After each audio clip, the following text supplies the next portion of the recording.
everybody. Welcome back to the Human Nutrition and Lifestyle Podcast. Today, I've got somebody very exciting for you. I've got Professor Bart Kay. He's going to hopefully help us understand the human body, how the human body works, and what is best to consume to help the human body as well.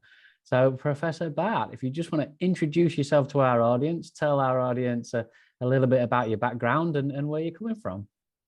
All right. Well, thank you very much, Matthew. No pressure there. I've got to distill down 26 or 7 years of academic experience into a short hour-long discussion about what's best for the human body. So good challenge, always up for it. All right. So yes, 26, 27 years in academia, something like that.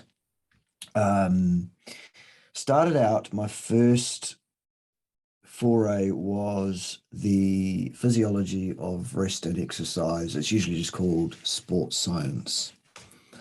Exercise physiology was my particular specialism there. After a few years of teaching that, I decided to branch out and got qualified as a human nutritionist. And then from there, for the final part of my academic career, I decided to branch out still further again into cardiovascular pathophysiology, what causes heart disease, atherosclerosis, all of that. So it's kind of quite a broad base there of these three different specializations. And then overarching all of that is expertise in some really dry material, pure and applied statistics, statistical inference, research methodology, that kind of thing. So that's kind of my four claims to fame, if you like. Did some work with a bunch of pretty high profile organizations a few years back as well. Examples, a funny little rugby team that wears black a lot. I did some work with those guys prior to the 2011 World Cup. I've worked with the NRL referees in Australia, and both the New Zealand and Australian Defence Forces have had me on at various times to do some work with some of their boys. So that's kind of the professional application, I guess, the consultancies, and then teaching, researching, publishing research. Yeah, so there you go. That's kind of the life of an academic. I'm now a full-time social media influencer, content creator. I've given up any pretense of working in academia these days. Thought much better of it. This is a much better thing, I think. Different challenges, but yeah, don't think I'd go back. What about your personal journey? Maybe you could tell us a little bit about your personal journey, why you've decided to go down the road that you have. For anybody listening who doesn't know, Bart is now a low-carb advocate, as we are here at Human Nutrition Lifestyle. But I'm guessing it didn't start out that way for you. No, I jumped on the keto bandwagon, if you like, about 26, maybe 27 years ago, about when I actually started out in academia. Well before it was cool and fashionable, actually. I was like, I looked at it very early on and went, yep, that makes sense to me. I jumped on that bandwagon then. About 7 years ago was when the carnivore diet started to become the thing. And I looked into that, and that made even more sense than the keto. So I've actually been ostensibly carnivore 90% upwards now for about 7 years. And in that time, I've had a couple of periods of, for challenge purposes, really, for 3 or 4 months where I've been 100% carnivore, no plant material at all for months at a time. And the health benefits that I experienced by going 100% carnivore were just incredible. Like, I mean, I could describe them to you, but the best way to discover these things for yourself is to do it, really. With the one caveat that I need to be really, really clear on. Please don't change your diet markedly overnight from one thing to any other thing. Always do a transition. Take 6 weeks to slide from one diet to another. Do it steadily and slowly. Don't decide to go carnivore tomorrow and do it. That is a mistake. It will mess you up. Okay, right. There you go. Yeah, that's brilliant. Thanks for saying that, Bart, because I have reiterated before that nothing should change overnight. You should do things gradually and seek professional help if that's what you need as well. So you should always be careful with changing nutrition. It's not as easy as what some people make it sound. So it's great that you should reiterate that point. Now, you say you've been keto, you say you've been carnivore, and all of those particular diets, don't like to say diet, but we'll say nutritions, are low carb. So that's going without carbohydrates. Now, lots of people will just think, okay, yeah, we know that you can survive a little while without carbohydrates. Lots of people listening to me will realize that carbohydrates are non-essential, yet they still can't grasp the fact that you don't need them. So maybe you can enlighten us as to why we don't need them and the processes that our body goes through to tell us we don't need them. Absolutely. It always stuns me that people can't seem to quite get their heads around this concept, because non-essential means precisely and exactly you don't need them. The exact dietary requirement for carbohydrates in human beings is not 1 single gram ever. Now, why do I say that? Because people will often say, yes, but, here are some processes in the body that require carbohydrates. Now, it's absolutely true. There are a number of tissues and processes in the human body that cannot survive without carbohydrates. They absolutely have carbohydrates as a required component part of their functioning. The mistake people are making is they therefore assume that because there are things in our body that require carbohydrates, that we must eat carbohydrates. No, you have a system, a metabolic system by which your body is able to manufacture all the carbohydrate that it requires. It's called gluconeogenesis. You can look in any textbook you like, and you will find it there. This is not some crazy thing we made up 20 years ago, 27 years ago, when we decided we wanted to go keto. No, we've known about this for the best part of a century, I think. Human beings absolutely have the capacity to manufacture all the sugar they need. You don't need to eat it. And when I say sugar, I can use the term sugar and carbohydrates reasonably analogously, reasonably interchangeably. Pretty much all carbohydrates break down to the exact same thing, and that is blood glucose, that is sugar. The one exception is fructose, which is dealt with slightly differently by the liver, and it breaks down, well, not so much breaks down, it is built up directly in the liver to triacylglycerol, triglyceride, if you like, fat. Everything else becomes glucose in the blood pretty much. So sugar, is it required in the diet? No, not at all. None. Zero. So how do we get these carbohydrates back? If we require glucose for all the ancestral things that happen in our body, we need glucose to survive. So how do we get it? Right. Okay, what happens is there's a bunch of metabolic reactions which are catalyzed by a bunch of enzymes which take non-glucose precursors that are gluconeogenic substances, and it chemically alters those things and chops and changes and basically takes these things and turns them into sugar. What are those things? They are the glycerol backbones of fat molecules. They are 1 or 2 of the amino acids, and also monocarboxylates like lactate. They're the gluconeogenic precursors.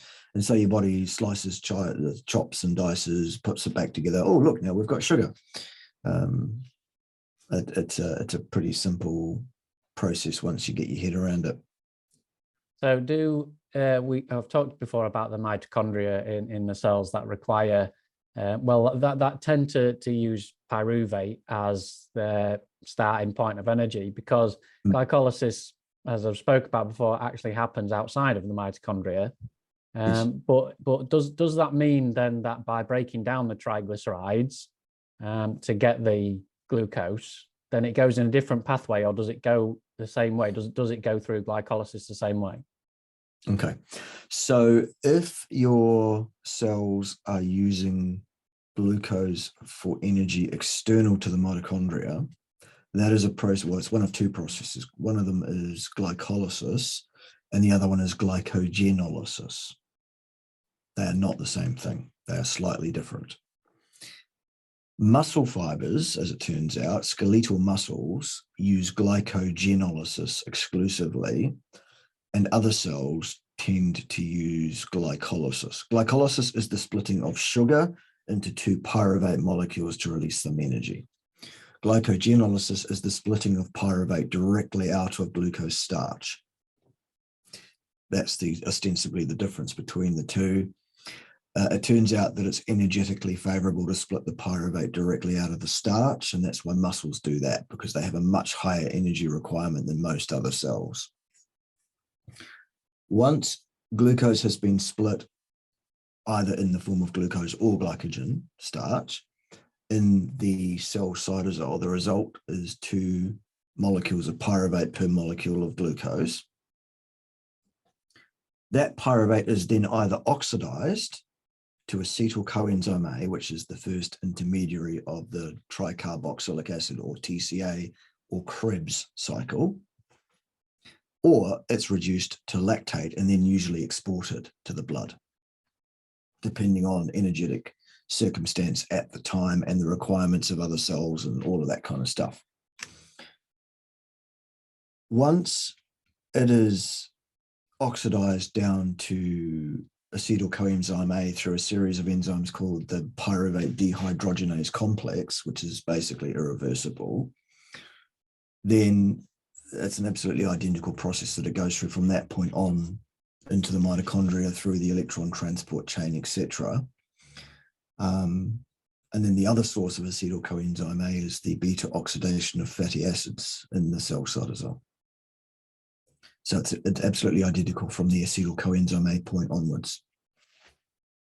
Yeah. So just to break it down for people there, then the triglyceride is actually doing both processes. The triglyceride is doing the glycolysis, and it's also joining the Krebs cycle at the acetyl-CoA stage. So you're getting everything, your glucose and your fatty acids, to power your Krebs cycle from the triglycerides. Ostensibly, some of the glucose will have come from glycerol backbones. It will have gone through the liver. It will have gone through the Cori cycle. It will have been built up into new glucose, gluconeogenesis, the generation of new glucose. So yes, that is possible. You can and you do survive perfectly well without consuming any external exogenous glucose in your diet whatsoever. You are capable of generating all the glucose you need. Yeah, so let's break it down even further then, for people who are thinking, okay, yeah, maybe we lost them a little bit in the science there, but what that basically means is if you are eating high fat, because generally when you are on a low carb diet, it means that you have to be on a high fat diet as well, at opposite ends of it, because you've got to get your energy from somewhere. So you're ingesting the fat and you're making triglycerides and then going through the process of gluconeogenesis, and that's what gives you the energy. Well, partly, yes, but by the same token, your cells are perfectly capable of running on fat in terms of from the acetyl coenzyme A level down. Unfortunately, muscle cells in particular cannot function without glucose. They must have glucose in the same way that brain cells must have glucose or you die. That being the case, that's why your body has evolved this process to generate and to manufacture glucose, precisely because about 5 million years ago, we came down from the trees, we stopped eating fruit and leaves and things, and we decided, let's eat these yummy animals instead. And then the world froze over, so there wasn't plant material to be had that was available to us. We had to live on the animals.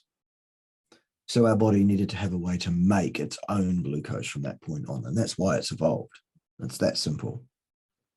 You also mentioned protein there as well, saying that we could get energy from protein. We know that's not essential. We don't really want to be breaking down proteins. We want to be using them as building materials, as structural, functional materials in the body. But proteins can be broken down, can't they, into glucose? Yes, generally that does happen to any degree, to speak of only in an emergency situation, when you have already used all the fat stored on your body and there's no glucose left either. Precisely for this reason that you just outlined. Why would your body want to eat itself when there is anything whatsoever that it can use alternatively, like fat? If there is a choice between using fat or protein for energy, it's a no-brainer. Fat is what is going to be used. So these people that say, oh, if you don't eat a bunch of carbohydrates, you're going to eat your own muscle cells, absolute rubbish. There's no science behind that. There never was. Why would your body do that? Yeah, true.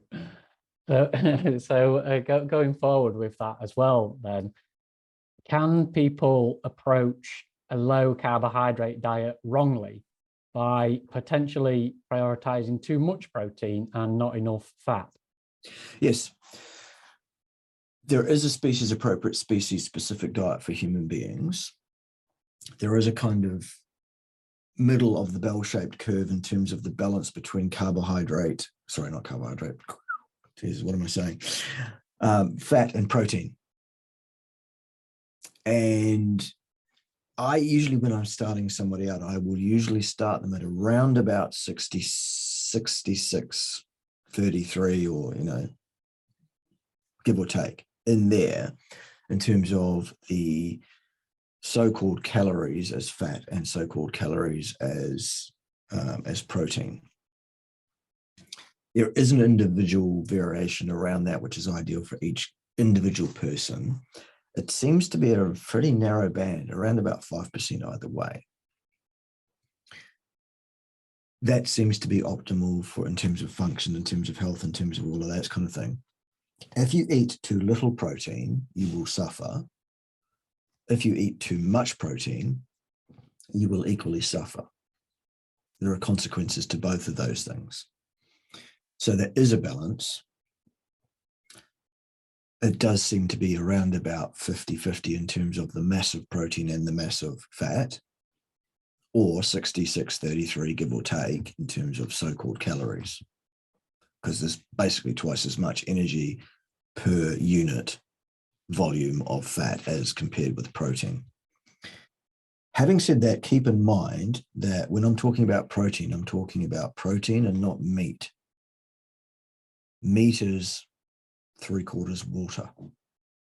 So the amount of protein in meat is not the volume of meat. It's about 1/4 of that. So generally what I say to people is, to get this pretty well right, here's what you do. Look at your plate before you start eating. Is it about 7/8 meat and 1/8 fat or so visually by volume? Yep, jobs are good one. Yeah, brilliant. I like that. That's something visually to take away. But also, I think if you are just eating normal, the way that the food comes normally off the animal, so you're not chopping off the fat, you're not purposefully going out there to find lean cuts, you're not purposefully finding lean steaks, lean mince, things like that, then you will be getting the correct ratio anyway, because a lot of people aren't going to want to count, aren't going to want to break down their plate and think, oh, is this the right amount? Is that the wrong amount? It's if you go out there and purposefully seek those lean meats, then you need to have the fat to back it up. Because let's face it, like you say, going back to our ancestors, I mean, none of those had calculators. It was just a case of chopping the animal up and eating it as it came. So you don't see paintings on the walls, do you, of ancient people entering in their values to chronometer to make sure they're doing the right thing? No. Your instincts are good. The only instinct that you have which is not good nutrition-wise is your instinct to crave and seek out sugar. That only exists precisely because our access to sugar and carbohydrates for the vast majority of our existence on this planet was near none. And it was a rare treat when we could get it, and it's an easy source of energy. And so we are programmed to seek it out and take it when we can. There's no good satiety signaling on that. You will eat carbohydrates until the cows come home if they're available to you. And in our modern society, we have made them available to ourselves. And as a consequence, we are sick, we are fat, we are diabetic, we're riddled with cancer and heart disease, and we're all dying 20, 30, and 40 years before we should, on average. Yeah, all again, pretty good. If you do look back to our ancestors, again, you can see that they perhaps did have some carbohydrates, but it was very seasonal berries for maybe a couple of weeks of the year. Yep. And then, maybe a few tubers if times were really, really barren, but it wasn't the staple of their nutrition. The staple of their nutrition was every single type of animal produce they could get their hands on. Basically, that's the stuff they was after. So we should be the same, because biologically we've not changed. Society has changed, but biologically we are the same people we were millions of years ago. Yes. 10,000 years ago or so, which is an evolutionary blink of the eye, we suddenly, for some reason, decided, hey, wouldn't it be a good idea, instead of how we have been living, why don't we gather together in huge conurbations of people, make cities, build things? In order to do that, we're going to have to feed ourselves in a way that we haven't been able to by chasing animals around the plains. Oh no, let's grow grasses and eat their seeds. Great idea in terms of getting energy, worst possible idea in terms of nutrition, the toxins that you get from plants, etc. It was the thing that started a couple of really bad trends in terms of human health. And we can look at the skeletal remains of humans and see exactly when agriculture started, because there were negative results immediately. The only worst thing that we've done as a society, nutrition-wise, than adding carbohydrates and plant material in, was industrial seed oils. That's for another day. This one's about carbs. I think my audience I think my audience are well up to speed with the seed oils. I shout that one from the rooftops. That is bad foods, and that needs to be eradicated out of everybody's nutrition as fast as is humanly possible. Absolutely. or quicker. Or quicker, yes. Yeah. Hey, look, if you're not going to give up carbs even, that's a mistake to not give up carbs in your diet. But let's say you're not going to do that. At least get the seed oils out, because they will kill you. No two ways about it. Is it anyway, just to touch on the seed oils while we're here? Is it the fact, because I've talked about polyunsaturated fats before, and we can get polyunsaturated fats from animals. So it's not the fact of that these seed oils are polyunsaturated fats. It's the oxidization process. Is that correct? It's oxidization, it's deuteriation, and its ratio of fatty acid profile. It's all three of those things. And they lead the human body to a hugely, vastly pro-inflammatory situation if you base your fat intakes on mono and or polyunsaturates and try to keep your saturates low. You should actually do the exact opposite. You should eat the fat that comes with the muscle meat of animals. So what you really need to do is actually develop a good relationship with your local butcher and ask your local butcher not to trim your meat. Or if they are trimming all their meat, get them to sell you the bag of offcuts. Yeah. Add butter. That's it basically. It's getting the ratios of saturated fat a lot higher than what we are doing now, because we're eating a lot of processed food, because everybody's eating a lot of processed food. The ratio of polyunsaturated fats is super high, which is unnatural for us. So we need to get more saturates. But also there you talked about calories in the old inverted commas, and people thinking, why is Bart putting inverted commas over calories? This is the debate I have with almost everybody who wants to debate it nowadays, about how calories are not energy, and about how we cannot use calories from food. So maybe you can elaborate and help people understand what calories are and why we just can't use them. Right. For some reason, and the reason is parsimony, really, and it's also laziness, frankly, the scientific fraternity at large, and I don't mean to be sexist using the term fraternity, let's just say the scientific community, fine. They have decided that it's acceptable to refer to the energy contained in food substances as being measurable using the metric known as the calorie.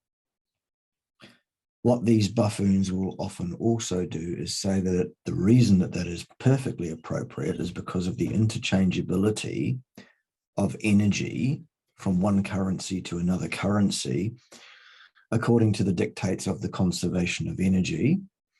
And they will also usually invoke the first law of thermodynamics as their reason for that. Okay, here are the problems with it. If you want to convert pounds sterling to the greenback dollar, you need a mechanism by which to do that. You have to have a middle person. You have to have a banker that will change His Majesty's sterling into the president's greenback dollar.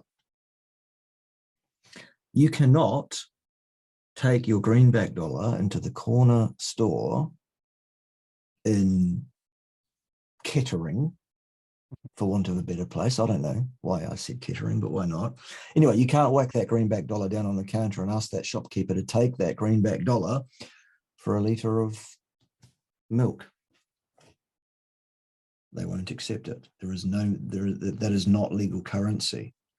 It is money in the same way that calories are a form of measurement of energy, but they're not spendable in that shop. You have to change it to pounds sterling in order to make that purchase. Can the human body encapsulate heat and use that heat for energy for metabolic process? Is the machinery in place? The answer is no. The human body cannot do that. Okay. Calories are heat. They are specifically, explicitly defined scientifically as heat. They are measured explicitly as heat. A calorie is the amount of energy, which is a construct, a concept. It's the amount of energy required to heat 1 milliliter of water by 1 degree Celsius. That is a calorie. The calories that you see on the labels of food are actually kcalories, 1,000 units of calories. So a kcalorie will heat a liter of water by 1 degree Celsius. But first you have to liberate that energy to cause that change in temperature of that water. How do you do that? You burn it quickly in a bomb calorimeter by passing a large electrical current through it and basically vaporizing it, releasing all its heat energy. And that heat energy takes the actual, for want of a better term, physical form of photons in the infrared range of energy. Those photons, those particles or disturbances in the electromagnetic field, if you like, propagate out through the field space, and then they hit the water molecules and excite those water molecules, and those water molecules as a result get hotter. That's what a calorie is. Is that what your body does with food? The answer is no, it isn't. Your body does not do that with food.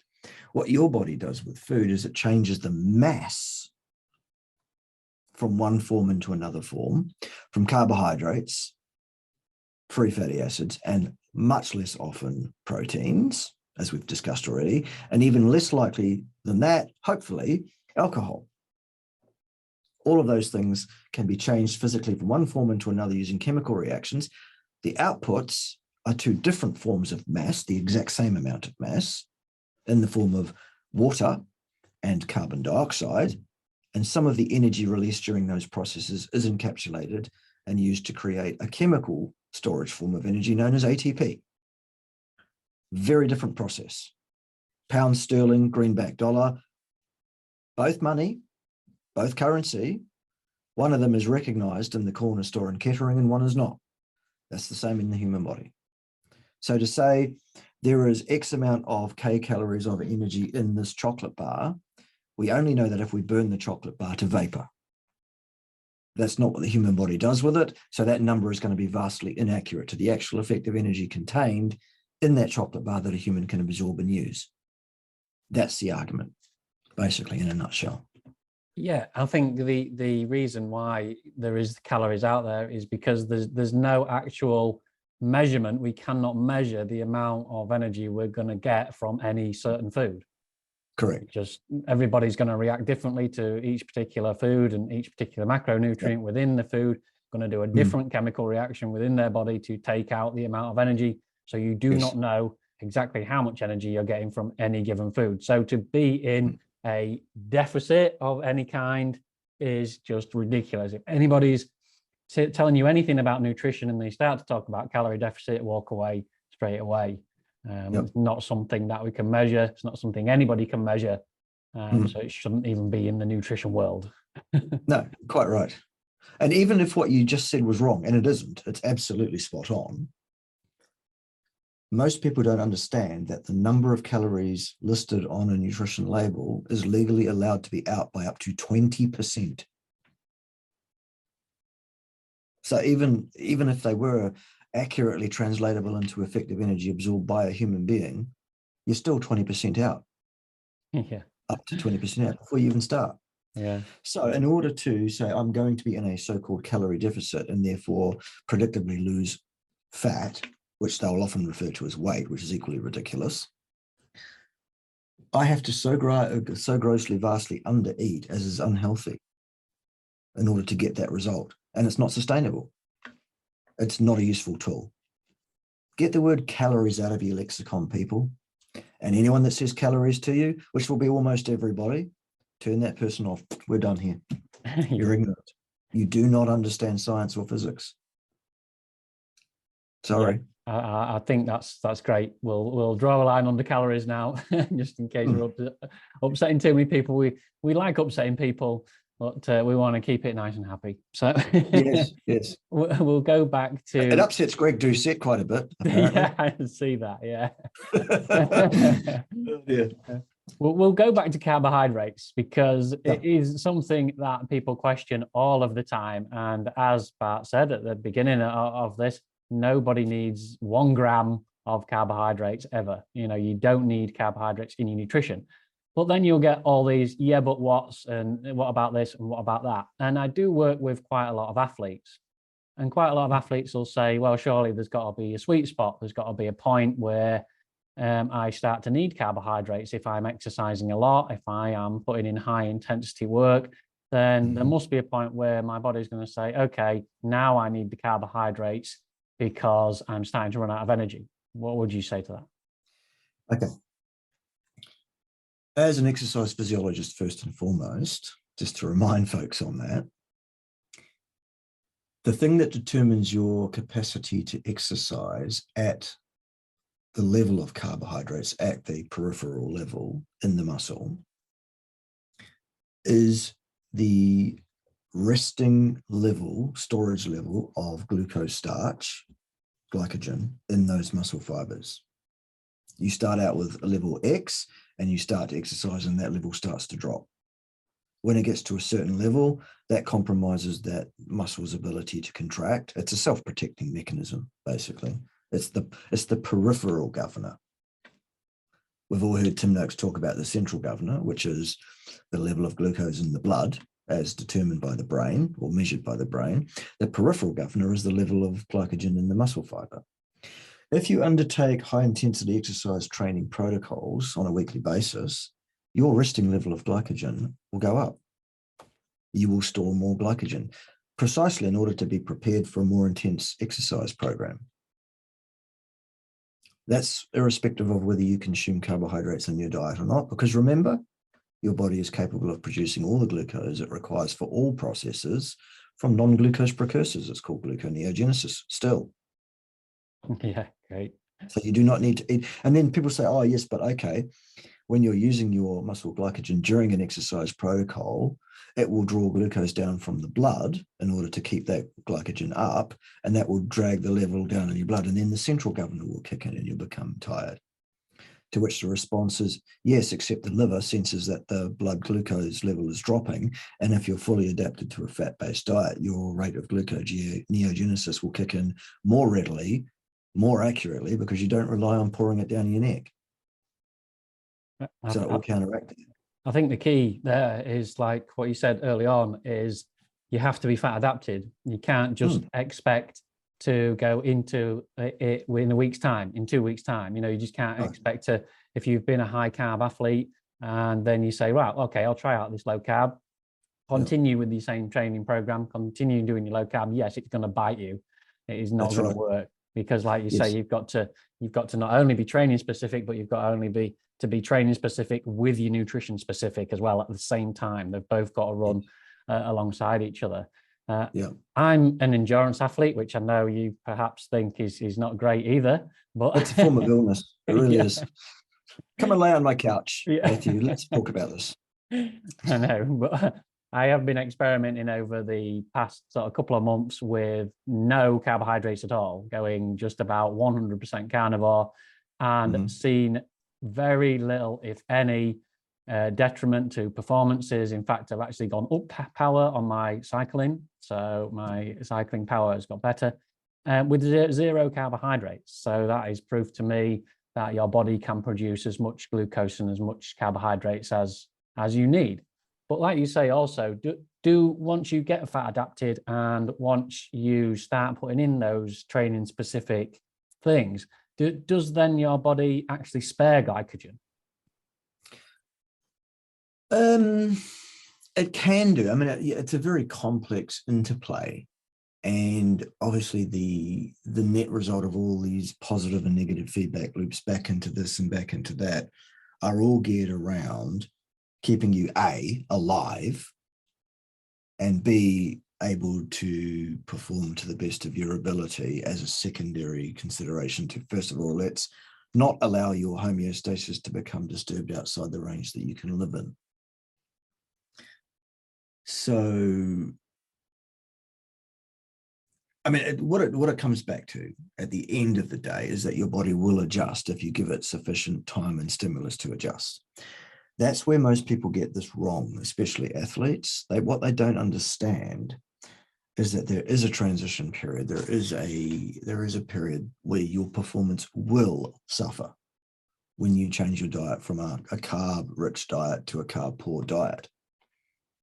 And a lot of people don't understand that that period can be up to 26 weeks, not 26 minutes or 26 days even, 26 weeks. We're talking 6 months. So you have to be prepared to suck up that performance decrement, such that it might be for that period of time, for the benefits of actually a fully fat adapted athlete performs as well, if not better, than a carved up athlete any day of the week and twice on Sundays, actually, is what I've found in my experience. And secondly, the vast improvement in your general overall health, inflammation, and probably lifespan as a whole by consuming a species appropriate diet. And then if we could just get these endurance athletes to stop it, that would be great. But I know you guys are not going to. I know you're going to do what you do, and all power to you. But yeah, it's not something that we're genetically designed for. It's a physiological challenge beyond the pale, if you like, for me. It is. It's a stress on the body. It's another stress on the body that you could probably do without. But yeah. But you talked about professional athletes as well. So is that the case then? Why professional athletes? Why you don't see it in professional athletes? Why low carb is very few and far between in a lot of elite athletes? Is that because they just don't want to go through the transition period? For a lot of athletes, there is that. They don't want to go through that period. They don't want to have a period of performance decrement. They can't afford that. They won't be selected. They'll be dropped out of the team, whatever. If they're in a team sport, if they're an individual athlete, a lost season could mean a lost career, let's be honest, it could. So there's partly that. However, that said, there actually is a much larger percentage of professional athletes on low and zero carbohydrate diets than most of us know about. Here's why. Actually, a fat-adapted athlete performs better than a carb athlete any day of the week, and that includes in high-intensity sports, team sports even, weightlifting sports, combat sports. Why aren't these athletes screaming about this from the rooftop? Because they don't want their competitors to know. Yeah. It's a secret. It's an advantage that they want to keep under wraps. I could name you 3 current All Blacks who consume only meat and fat. I can name you 3 or 4 more former All Blacks who are the same. I can name you 3 or 4 endurance and ultra endurance athletes who are carnivores, one of whom holds the world record for 100 miles running. Yeah. For example, okay. One of my current clients is a professional MMA fighter who eats carnivore, for example. You know, So what you're saying is that the professionals are doing it, they're just not telling us they're doing it. They're just not telling you. Yeah. So do you And believe... again, why would they? Yeah, why would they? Yeah, true. So do you believe then that carnivore is the absolute optimal diet for optimal nutrition for everybody then, or is a ketogenic diet the optimal nutrition? Why is carnivore and keto different, and which one is potentially better than the other one? Okay. Quite unequivocally, the ideal diet for human beings, all human beings, because we're all the same species, we're all 99.9 something% genetically identical. We all have the same organs, the same organ systems, the same background, ostensibly. The appropriate diet for a human being is 100% carnivore, without any question. Why do I say that? Because those are the genes selected for, and the genes selected against are the genes that work against that. So Darwinian fact, it's not a theory, Darwinian fact, evolution points that way. We should live as we have evolved. We should live in our niche. We are a specialist nutritionally, just like every other animal on the planet. There are no generalists. That's what we should do. That said, the keto approach is vastly better than a mixed macro approach, vastly better than a plant-based approach, vastly better than any approach telling you to consume any significant amount of plant material or carbohydrates at all. Absolutely unequivocally. Facts, science is in, we're done. Yeah, that's there are others who will just as vehemently argue opposed to what I'm saying, and we've all heard those kind of characters, to which what I would suggest to you is just cast a discerning eye over the looks of these characters and the way they present, the way they hold themselves, how they look. Because if your health is destitute, you can't hide that. It shows. Yeah. I mean, you look at some of these characters, if you don't eat your fruits and vegetables, you might die. Those kind of characters. Just have a look at these guys. For just freeze frame it if you like, and just look at the videos these guys are presenting and tell me they look like the people that you would want to take health advice from. Yeah. And that guy I've just pretended to be for a few seconds there. A lot of people don't understand I'm significantly older than that bloke. Anyway. Yeah, well, I mean, I understand totally what you're saying, and there is lots of evidence to show that carnivore diet is the optimal nutrition. But carnivore has been infiltrated of late with fruits and Yes. honey and particular non-starchy vegetables, which are creeping in to lots of people's carnivore nutrition. And they're still saying that it's a carnivore nutrition. They're still saying that it's an animal-based nutrition. Yeah. Can this type of nutrition be better than a 100% animal produce style carnivore? Absolutely, unequivocally, without question, no. There is no place in the human diet for carbohydrates, for plant material, for fruits, for honey. No, absolutely not. And we all know who we're talking about. That guy is wrong. And I've covered it on my channel in my videos multiple times, and also on my other platform where I also post videos as well, which people might want to take an odyssey of discovery to find out where that might be. And if they undertook such an odyssey, you'd probably find it. Well, just enlighten us and tell us a little bit about your favorite subject, which is the randle cycle. Why these fruits and animal produce cannot be in the optimal nutrition together? Right. You have a series of interactions in your metabolic pathway, which are collectively pulled together and referred to as the randle cycle. And I don't know why it's called a cycle, because it's not a cycle. It's an interactive series of positive and negative feedback loops where this discourages that or encourages the other thing or whatever else. Here is the take-home message, the simple take-home message. If you have a lot of carbohydrate trying to push through the metabolic pathway, pulled, waiting for oxidation for energy, if you like, that carbohydrate will discourage the use of fat for the same purpose.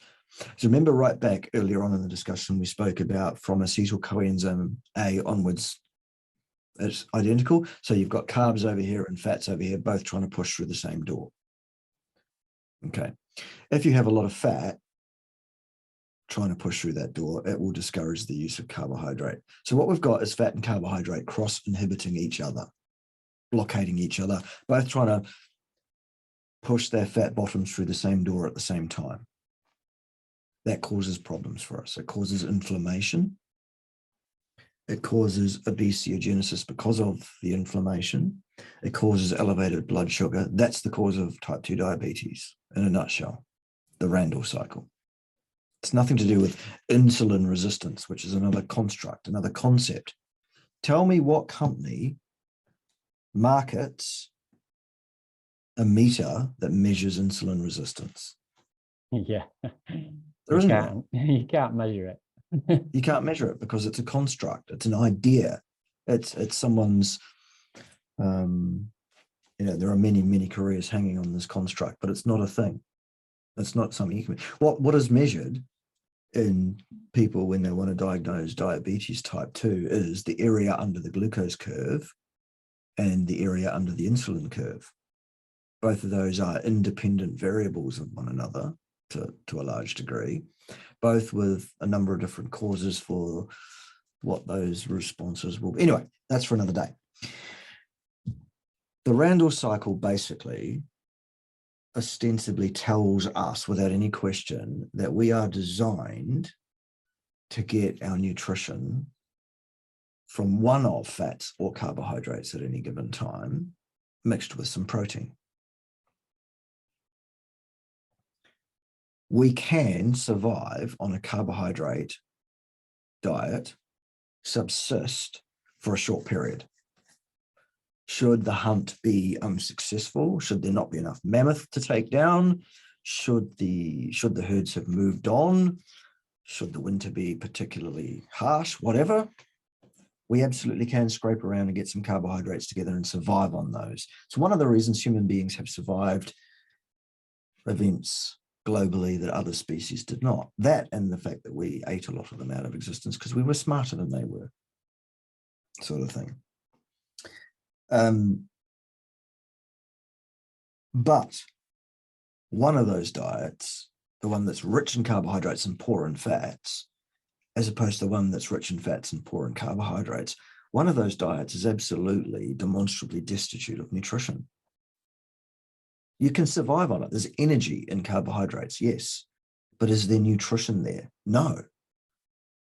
That's why 84% of everyone who ever attempts a vegan style diet quits that diet, 84% within 5 years, and 90% of those people tell us that the reason they had to quit was because of catastrophic health failure born of nutrient deficiency. There you go. Yeah. So one of those diets is appropriate. Yeah, It's the high fat, you low often carb diet. hear of you often hear of quite a lot of vegans turning over to carnivore. I'm yet to hear of a carnivore turning vegan. Don't know That's right. if It's not there's going to any happen. out there. Probably not. I have never heard Yeah. of one. So No. no. But why then do you think that I've spoken to lots of carnivores? Myself, I've done this, and at the moment I'm trying to be kind of 99% carnivore. I do have a coffee every now and again. But why do you think amongst carnivores, then why is it amongst carnivores, and a lot of carnivores that you speak to say that they trigger around this 90 to 95%? Why then, if optimal carnivore is so great, why is everybody not doing 100%? Why are we hovering around the 90%, 95% mark? Because we lack self-discipline and we're hedonists. That's simple. Because at the end of the day, a 5% transgression against 100% carnivore diet, you would think if life was fair and just and reasonable that you might get a 5% reduction in your overall health status. Because that would be about what you'd think. It's more like 50. You will not believe how much better 100% is than 95. You will not believe how much better the health is without the coffee. Yeah.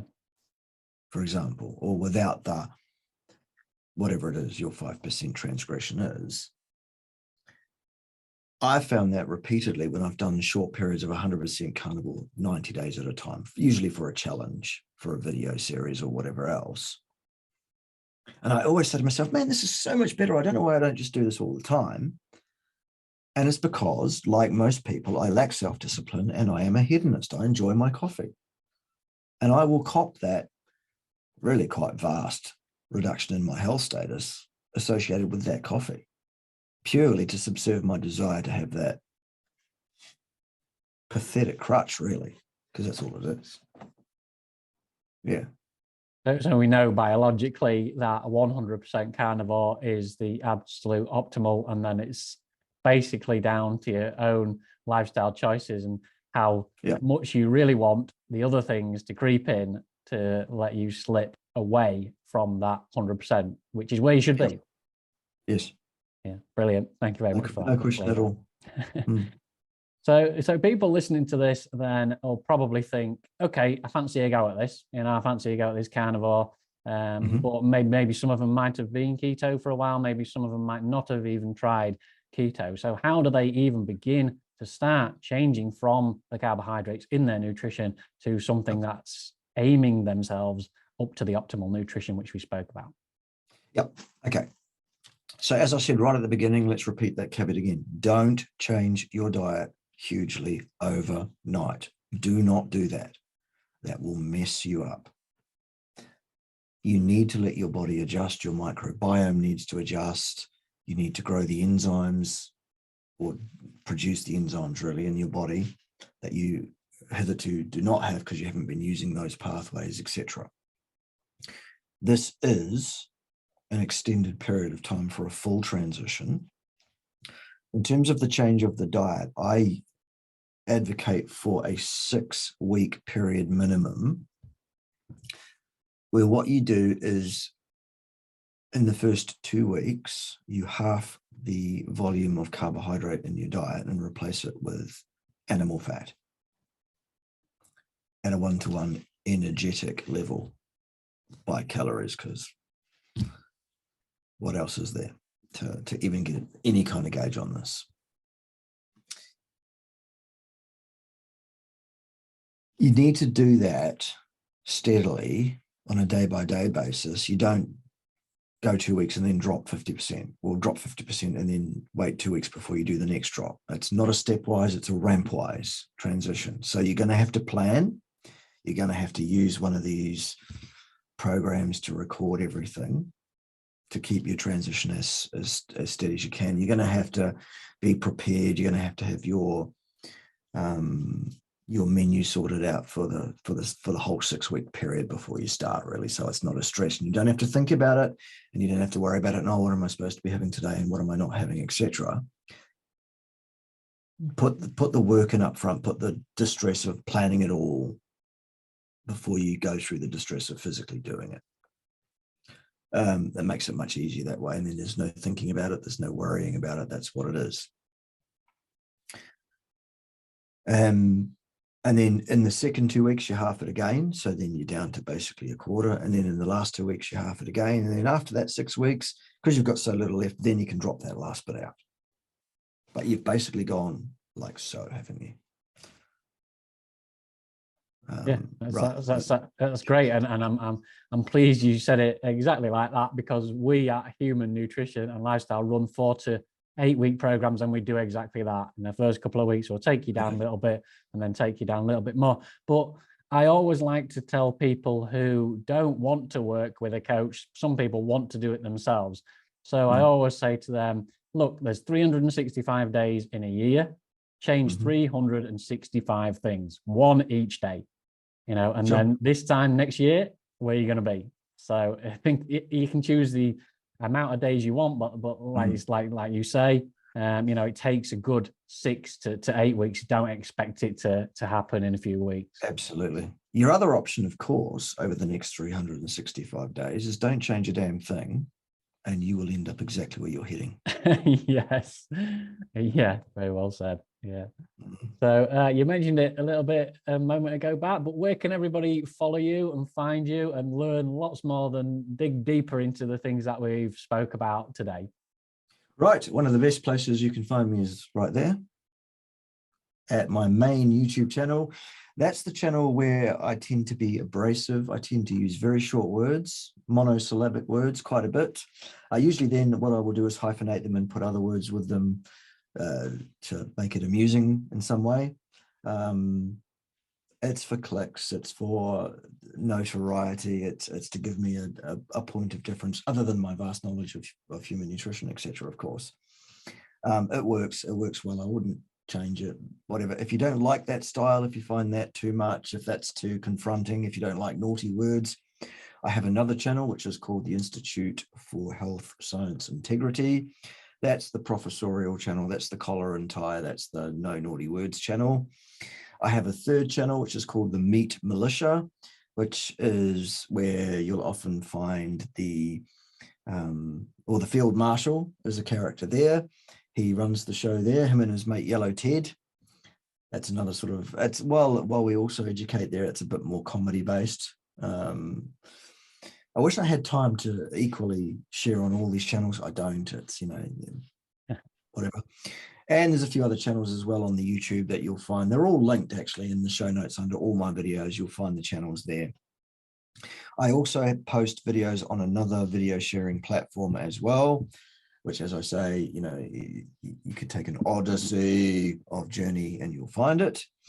It's pretty straightforward. Only you probably need to spell that ODYSEE to find it, but there you go, do that.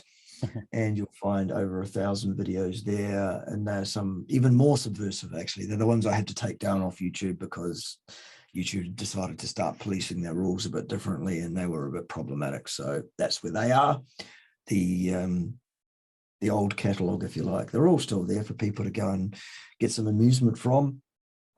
The main thing is to understand that that's character acting, and I'm actually educating by subterfuge. And if you don't, as I say, if you don't like that style, fine, go to that other channel. That's the collar and tie channel. You won't find any of that kind of behavior there at all. You'll just find the science. What you'll also find is about 1/10 of the subscriber base. Interesting, isn't it? It's people, I think everybody likes a bit of comedy, don't they? Everybody do, likes and they like a bit of swearing, even though they say, "Oh, you're offending me." Well, yeah. I'm also educating you, whatever. Yeah. So there you go. That's where you find me, basically. Yeah, great. Thank you very much, Bart, for putting all of your content out there. It is, like you say, it's entertaining and it is also very, very knowledgeable, and you'll pick up lots and lots of things from it. If you enjoyed today's podcast with Bart, then really go and find him. Just type in his name anywhere. It usually pops up, and you can follow the links to where he is. So thank you very much for joining us today, Bart. It's been great. My pleasure. Thanks for having me, Matthew. And we'll have a return visit. I'm sure you can come to my channel one day soon too. Brilliant. Thank you very much.